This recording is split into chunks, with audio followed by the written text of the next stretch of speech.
May mga lugar sa Pilipinas na parehong makapangyarihan ang dalawang uri. Yung nasa likod ng mikropono sa istasyon ng radyo at yung mga nakaupo sa loob ng City Hall.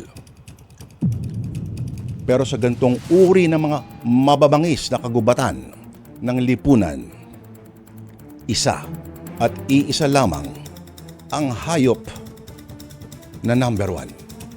At sa ating kwento sa araw na to, mga kapatid, ibang uri ng impluwensya at itim ng budhi ang isang makikilala ninyo dahil sa kapangyarihan na hawak nito at para bang Diyos-Diyosa na siya sa kanilang bayan. Kahit sino ay kaya niyang utusan, takutin, sindakin, patahimikin at pagsamantalahan. Sa mga taong tulad niyan, wala na bang haharapin na pananagutan at hindi na ba sila haharap sa katarungan?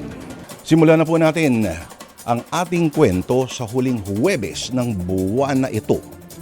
At sinulat po ni Ginoong Orly Aquino ang kwento ng bodyguard na si Dario, bodyguard ng isang politiko, na dahil sa kanyang amo ay ang kapalaran ay nagkamalas-malas.